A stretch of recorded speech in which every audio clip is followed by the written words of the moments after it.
আসসালামু আলাইকুম, আমি বেনজির বিনতে শওকত। আজকে আলুর দম নিয়ে এসেছি।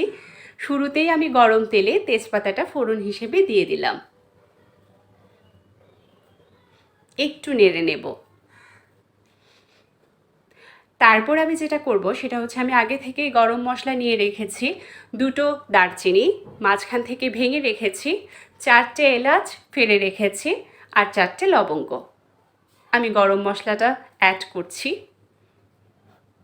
একটু নেড়ে দেব একটা সুন্দর ঘ্রাণ বের হওয়া পর্যন্ত।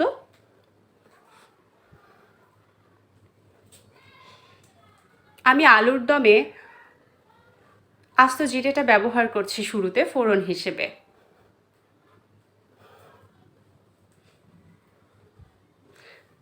আস্ত জিরেটা দিয়ে দিলাম।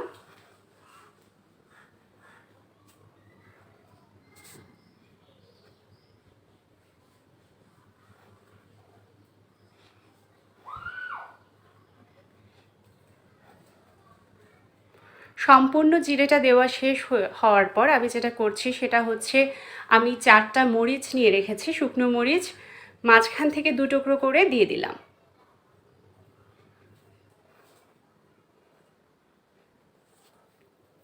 একটু নেড়ে নিচ্ছি।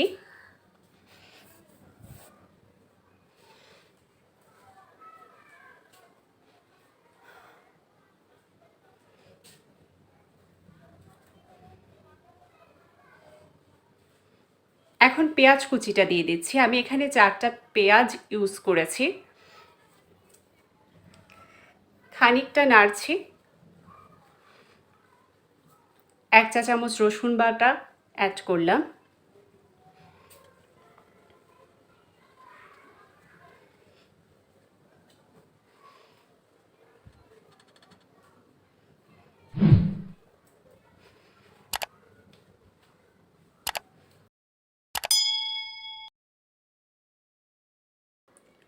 দেড় চা চামচ আদা বাটা। আলুর দমটা কিন্তু রিচ হবে, সমস্ত মশলা দিয়ে করা, খানিকটা রিচ হবে। কিন্তু যেটা হয় আর কি, রিচ যেমন হবে খেতেও কিন্তু খুব সুস্বাদু।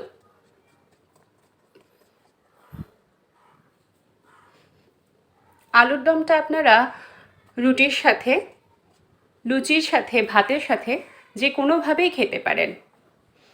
আমি 1 চা চামচ হলুদ গুঁড়ো দিয়ে দিলাম।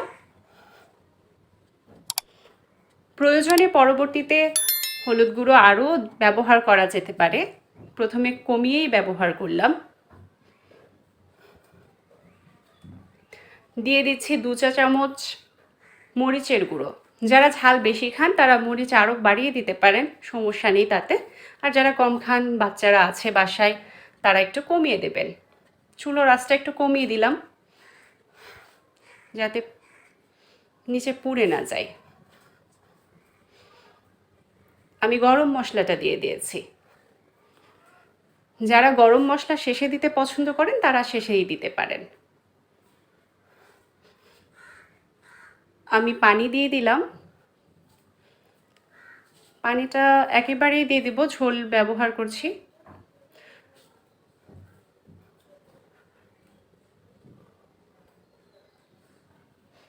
লবণ দিয়ে দিচ্ছি পরিমাণ মতো।